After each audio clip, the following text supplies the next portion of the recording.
Assalamualaikum warahmatullahi wabarakatuh. Perkenalkan, nama saya Armiansyah dari kelas 04 PKK.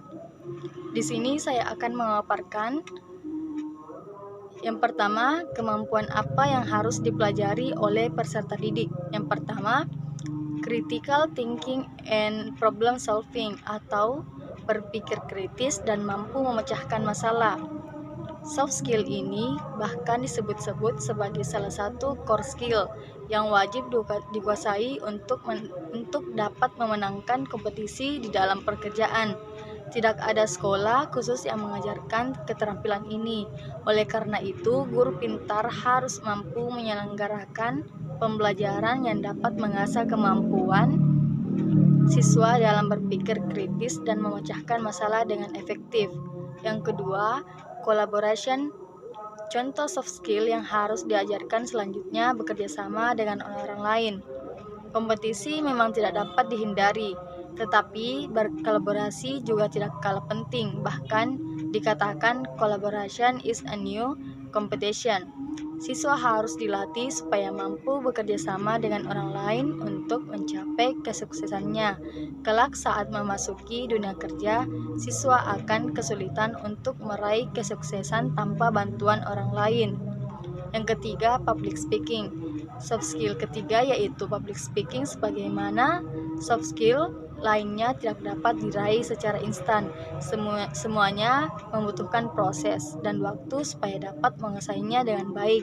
Kemampuan public speaking masih menjadi hal yang sangat penting untuk dikuasai mahasiswa. Yang keempat, komunikasi. Soft skill yang tak kalah penting untuk dikuasai adalah komunikasi.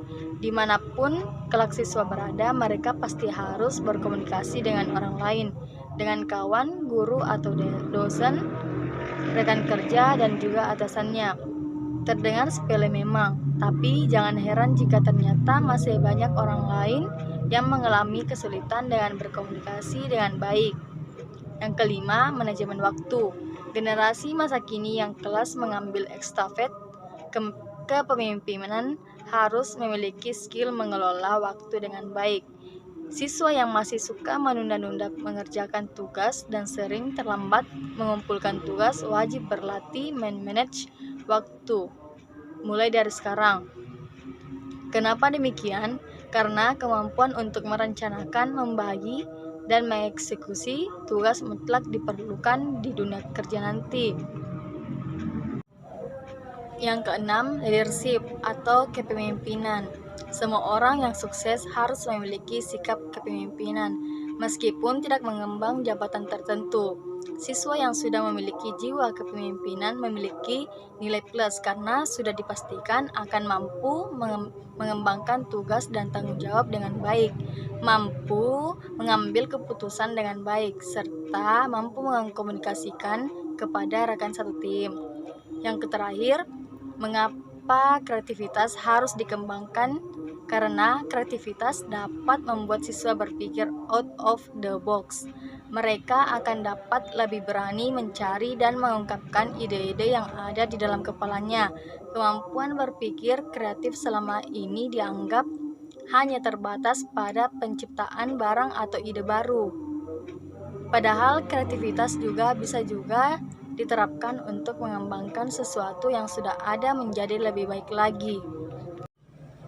Soal yang kedua, prosedur dan sumber mana yang dapat digunakan untuk mencapai kemampuan tersebut.